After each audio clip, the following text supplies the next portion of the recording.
Formação dos raios-x. Como eu já expliquei algumas vezes, os raios-x eles vão ter origem no choque de elétrons. Esses elétrons que foram liberados pelo cátodo, foram acelerados e foram em direção ao alvo, que é o anodo. Então, quando esses elétrons eles atingem o alvo e interagem com os átomos do alvo, vai formar a radiação, vai formar o raio-x através dessa interação dos elétrons que foram liberados com os átomos do material alvo, que são os átomos do anodo. Então, o texto da apostila, os raios-x têm origem no choque de elétrons acelerados contra um obstáculo, material alvo, geralmente de metal. A interação entre esses elétrons e os átomos do obstáculo resultará na formação dos raios-x e calor. Então, catódio, a gente determina o filamento que vai liberar os elétrons de acordo com o foco. Então, escolher um filamento, o filamento vai liberar os elétrons vão ficar dentro do copo raso, no coletor eletrônico ou na capa focalizadora, que é a mesma coisa. Essa concavidade do catódio, a capa focalizadora, serve para evitar a dispersão desses elétrons, que vão ser acelerados em direção ao anodo. Os elétrons, ao ser liberados e acelerados, eles vão em forma de nuvem de elétrons até o anódio, e onde ocorre o choque dos elétrons é no ponto focal do anódio fixo, ou na pista focal do anódio giratório. Então, onde essa nuvem de elétrons se choca, é o foco efetivo de radiação. Vai haver a interação dos elétrons com os átomos do anódio e vai formar a radiação através de duas maneiras, que é a radiação de frenamento e a radiação característica, que a gente vai... A radiação de frenamento, coloquei um resumo, tá? Ela ocorre com muito mais frequência na formação do raio-x e ela ocorre com a passagem de um elétron bem próximo ao núcleo de um átomo do material alvo. Ou seja, o elétron que veio lá do catódio acelerado, encostou no anódio, vai interagir com o átomo do anódio. Quando esse elétron ele passa próximo do núcleo do átomo, então eu botei aqui o exemplo, elétron incidente, aquele que veio lá do catódio, está vindo cheio de carga negativa. A parte positiva desse átomo é o núcleo. Então, quando o elétron carregado negativamente passa próximo do núcleo do átomo, que é positivo, ele é atraído. Então, o positivo do núcleo vai atrair toda a energia desse elétron e vai converter essa energia em forma de raio-x.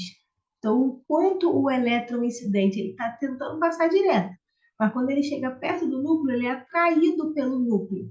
Quanto mais negativo ele for, mais ele vai ser atraído. Então, o que ele vai fazer para ele tentar fugir dessa atração? Liberar a sua energia negativa. Porque quanto mais negativo, mais ele é atraído. Logo, quanto menos negativo ele for, menos ele vai ser atraído e maior é a chance dele conseguir ir embora dali, para ele não sumir ali. Se ele liberar toda a sua energia, ele some. Se ele liberar parte da sua energia e continuar seguindo o seu caminho, ele gera esse elétron incidente defletivo aqui, ó. Então, o elétron incidente carregado negativamente está percorrendo sua trajetória até que ele passa próximo do núcleo. O núcleo é positivo, atrai o negativo, e o negativo começa a liberar a sua energia para tentar fugir dessa atração. Ao liberar essa energia, ele libera essa energia em forma de feixe de raio-x. Tá? Então, ele libera parte da sua energia em forma de feixe, assim é formado o feixe de radiação, e parte da sua energia que sobrou, ele vai sair como um elétron defletido e vai interagir com o próximo átomo e vai até acabar a energia dele, ele vai liberando feixes de raio-x. Tá? Então, essa é a forma que ocorre com mais frequência a formação do raio-x. Mas tem uma segunda forma, que é a radiação característica. Essa ocorre com menos frequência e ela resulta em uma colisão entre o elétron incidente e um elétron orbital da camada mais interna do átomo do alvo, que é o anódio. Então, vamos devagar.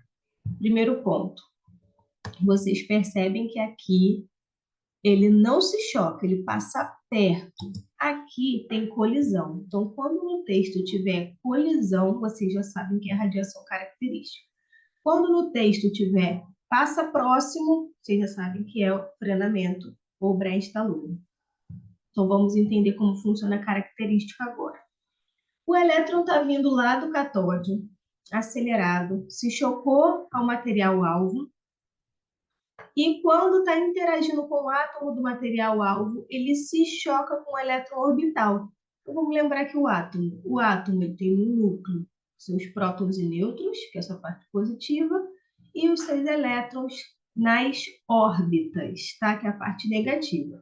Então, está vindo aqui o elétron incidente e ele se choca a um elétron orbital e arranca esse elétron orbital. O elétron sai da órbita e vai interagir lá com os outros átomos. E nesse átomo fica um buraco. O átomo ele fica instável. Então, automaticamente, o átomo ele vai se estabilizar. Como que ele vai se estabilizar? Pegando um elétron da camada mais externa e passando o elétron para a camada mais interna. Só que cada camada tem a sua negatividade. Então, quanto mais externa a camada, mais negativa. Quanto mais interna a camada, menos negativa. Então, esse elétron dessa órbita aqui, para passar para essa órbita, ele tem que liberar parte da sua energia, porque ele não cabe aqui. Aqui é menos, vamos colocar número, aqui é menos 20, aqui é menos 10, aqui é menos 5. Então, se aqui é menos 20, para esse elétron caber aqui, ele tem que liberar menos 10 para ele ficar menos 10, correto? Então, ele vai liberar menos 10 em forma de feixe de raio-x, aí ele vai caber aqui. Aí esse átomo vai ficar instável novamente. Deixa eu explicar isso aqui para vocês com esse desenho que eu fiz aqui. Um átomo, ele pode ter até 7 camadas eletrônicas. E cada camada vai ter um número, uma quantidade de elétrons específico. Então, aqui eu fiz um desenho e coloquei só 4 camadas, K, L, M, N. Cada uma dessas camadas vai ter um máximo de elétrons orbitais, elétrons orbitando. Então, a camada K, por exemplo, só pode ter 2. A camada L já pode ter até 8. E assim, cada camada vai ter seu número de elétrons. Então, isso aqui vamos supor que é o átomo do alvo, lá do anodo. E está vindo um elétron incidente, lá que foi liberado do catodo, em direção ao anodo, e ao ele vir, se chocou com esse elétron aqui, ó. Se chocou. No choque de elétrons, ele bateu ali, empurrou esse elétron para bem longe, ele ficou um buraco. Ou então, no choque, esse aqui tinha uma carga negativa, esse tem uma carga negativa. Somando as duas cargas, esse elétron ficou muito negativo, não cabe mais aqui, ele é ejetado. Tá? Então, cada órbita vai ter a sua quantidade de energia negativa. Vamos dar números para ficar mais claro. Então, vamos supor que essa camada aqui tem menos 50 de energia, camada M. Essa camada M tem menos 40. Quanto mais externo, mais negativo, tá? 40. Escrevi com o mouse livre. Aí a próxima aqui, a L, menos 30.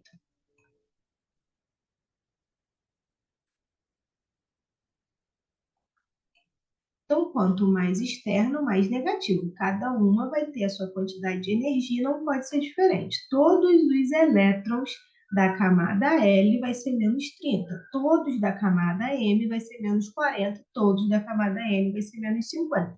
Todo mundo tem a sua energia. Quando ocorreu esse choque aqui, esse elétron incidente que veio do catodo foi em direção ao anodo e ocorreu esse choque, esse elétron vai sair daqui, ou por conta do choque, da pancada, que jogou ele para longe, ou por causa da transferência de energia. Esse elétron aqui era menos 40. Vamos supor que esse que veio lá do catodo era menos 40 também. Na interação ele se tornou menos 80, então ele não cabe aqui. Para ficar aqui, tem que ser menos 40. Então, ficou assim, ficou um buraco, né? Houve um choque, cadê o elétron? O elétron foi embora. Então, vamos relembrar aqui que aqui é menos 50 e aqui é menos 40. E aqui é menos 30. Como que ocorre esse átomo? Ele ficou instável, né?